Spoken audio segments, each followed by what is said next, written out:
Hello, I hope you're doing well. This is really ASMR, and today I'm going to be reading to you the character bio and colour story of Sett, the boss. I hope you enjoy. Though now a powerful player in Ionia's flourishing criminal underworld, Sett had humble origins. Born from an Ionian Vestire and a Noxian human, the half-beast child was an outcast from the start. His birth appalled his mother's Vestian community, which expelled the family for violating its tribunal norms. The humans of Ionia were no more accepting of the taboo union, though Sett's father's infamy as a local pit fighter usually kept them from voicing their disapproval. What little security the family enjoyed vanished the day Sett's father disappeared. All of a sudden, those who had bitten their tongues at the sight of young Sett felt free to express their contempt. The boy was bewildered, wondering where his father had gone, and why trouble suddenly seemed to be following him. Sett grew up quickly, becoming calloused in the face of the taunts and threats he endured, and before long he began using his fists to silence the insults. When news of his fights reached his mother, she made him swear not to go near the Noxian pits where his father had fought. But the more Sett fought, the more he thought of his father. Longing to find the man he only vaguely remembered, Sett snuck away to the pit late one night after his mother had gone to bed. Immediately, he was enthralled by the spectacle. Scores of Noxian soldiers, fresh to the shores of Ionia, roared with bloodlust from the stands around him. Down in the center of the arena, fighters from all backgrounds and martial disciplines clashed in gruesome duels with a variety of weapons. The winners handsomely paid in Noxian coin. When the event was over, Sett inquired about his father and learned a hard truth. His father had bought out his contract and left to tour more profitable pits abroad. He had deserted his family to seek fortune on the other side of the world. Burning with rage, Sett asked the arena's matchmaker for a fight, hoping that somehow his father would return from his tour and be the opponent standing across the pit from him. The matchmaker assigned the boy a fight on the next card, figuring he would be easy fodder for one of his star combatants. Sett would prove him wrong. From the moment he threw his first punch, the Beast Boy bastard was a pit-fighting sensation. Though Sett had no formal martial arts training, his primal strength and ferocity more than compensated, and he leveled his more technically sound opponents like a battering ram. Never abandoning hope that he might one day fight his father, he soon became the undisputed king of the pit, with a swollen coffer of prize money and a trail of broken opponents to his name. Night after night, Sett brought money and comforts to his mother, always lying about how he had acquired them. It warmed his calloused heart to see her so proud of his success, no longer forced to toil at menial jobs. Still, Sett couldn't help but feel he could do better. Being the king of the pit was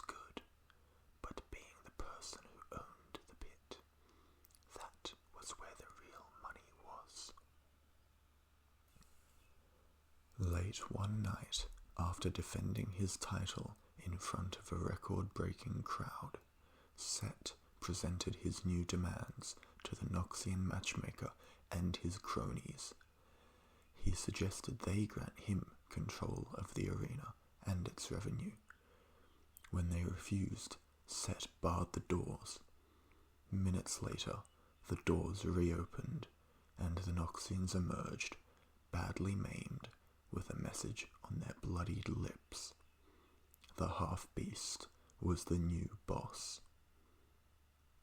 With the promoters out of the picture, Sett took control of the pit he once fought in. Ionians, who had only recently been conditioned for war, flocked to the arena, paying to satisfy an urge they only now knew they possessed.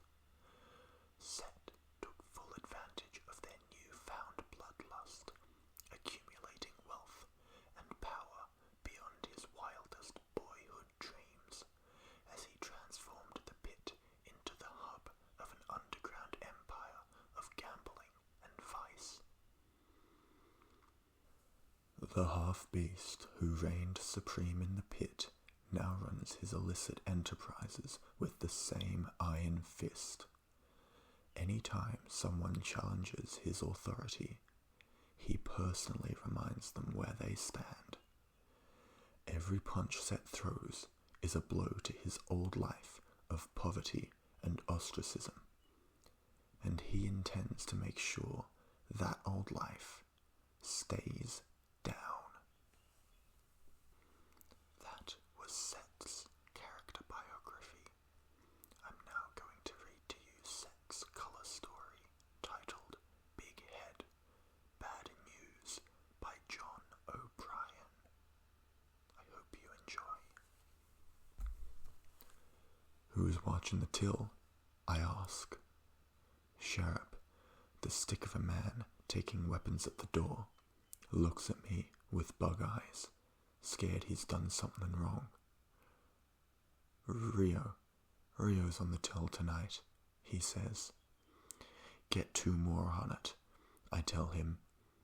It's a big night, lots of spenders. Last thing I need is some lowlife making off with the profit. Sharp scurries off. A couple seconds later, he comes back with 2 of my heaviest hitters. After they join Rio at the coin box, I check back on the action in the arena. The place is packed, crammed to the doors with nobodies, somebodies, and everyone in between. People with nothing much in common except a hankering for blood, and they're about to get it.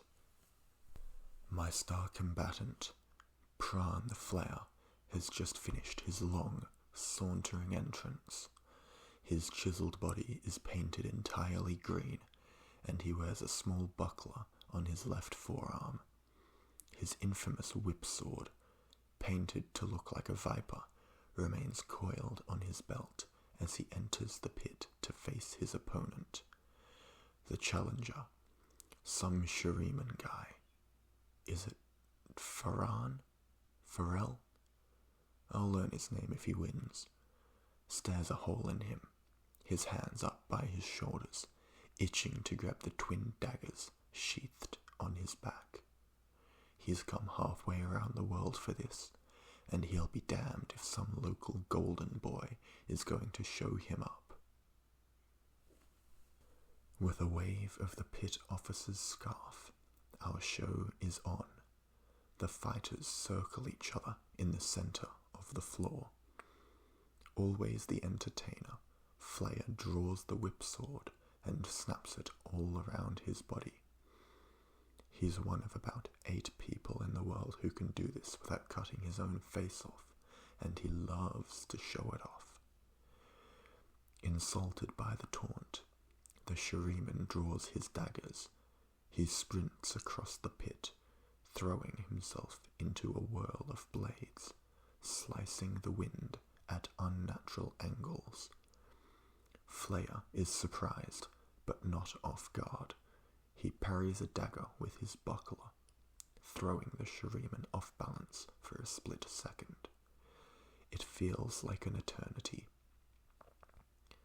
The Shuriman's body is turned off kilter, hands by his waist, his entire torso a wide open target. In a single, fluid movement, the flayer swings his whipsword clean across the throat of his opponent. The Shuriman drops to the floor in a growing pool of his own blood. The crowd erupts. "How's that till?" I shout to the boys in the back. "Got it, boss," replies Sheriff, as the eager throngs swarm the vestibule to settle their bets. Back down on the floor, I see the pit crew loading the Shuriman onto the corpse cart. A few feet away, Flair celebrates with some of his fans. He's got a look on his face. I know it well. It's not relief, not contentment. He's getting a big head, and it's going to be bad news. About an hour later, the crowd has gone home, and the till has been emptied and counted. Just when I'm saying goodnight to the crew, guess who stops me at the door? It's the Flair. He's holding a bag of fat coin, but he doesn't look happy, says he's got a bone to pick. Here we go. I ask him what's the problem. He just won big in front of a record-breaking crowd. He says that's just it. He drew a record-breaking crowd. He should get a cut of the till. My till. Now, I understand where he's coming from. Same place I was coming from when I took over this whole thing. But just 'cause I understand what a fella wants, don't mean I gotta give it to him. I tell the Flair no. Then the guy blows up. He starts telling me how lucky I am to have him in my pit. Do you know how many people in the world can do what I do? He asks. 9. 9? Huh. Guess they must have added one, I say. He keeps mouthing off, says I've gotten fat and don't remember what it's like to risk my neck in the pit. By this point, a bunch of my crew is starting to listen in. Seeing how I can't have people thinking I'm soft, I figure it's a good time to remind Flair who's the boss and who's the employee. But he's not having it. You're just some washed-up ex-champ in a fur coat telling us real fighters what to do, he says. Anybody could do your job. That does not sit well with me. I tell Flair we can go toe-to-toe in the pit, and he'll find out just how much of a fighter I still am. I guess at this point he feels like he can't back down because he accepts my offer. If I win, I take your pit and all that comes with it, he says. I nod.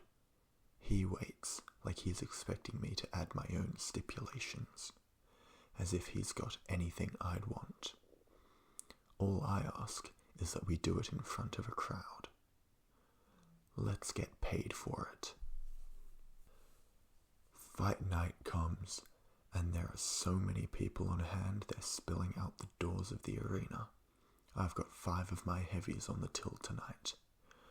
I walk out to the pit, drums beating, crowd roaring, and see the Flair standing across from me, green and hot-headed as ever.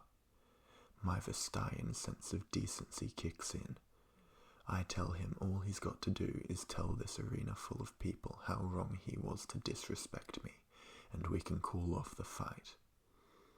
He spits on the ground and angrily cracks his whipsword overhead. He ain't backing down. By the time the pit official waves his scarf, the Flair is already halfway across the floor. He flings his whipsword at me, and before I can react, the shifty little cuss takes off a piece of my cheek.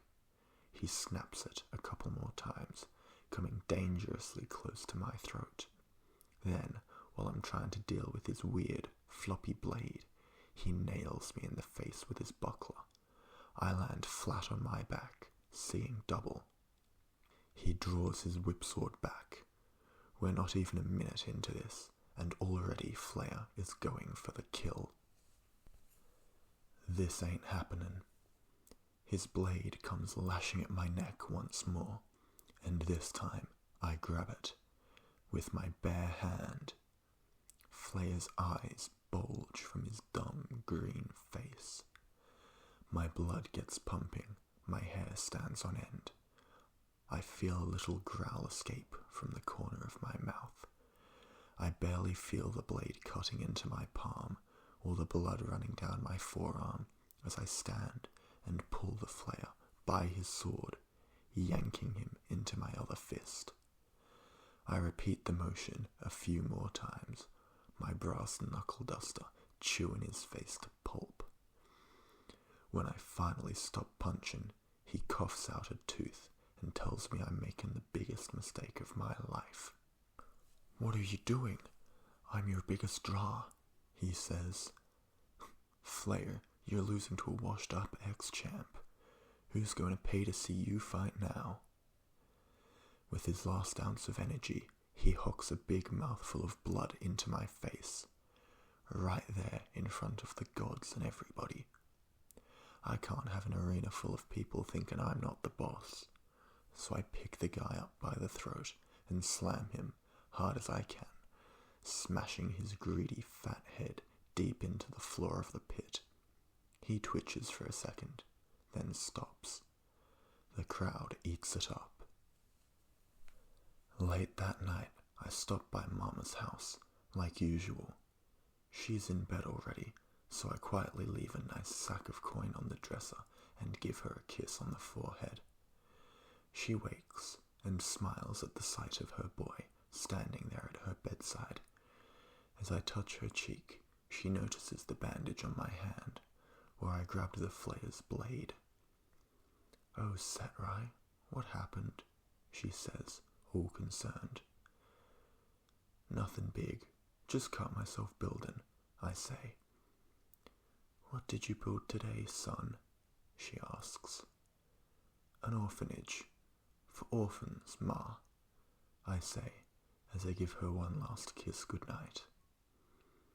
"Such a good boy," she says.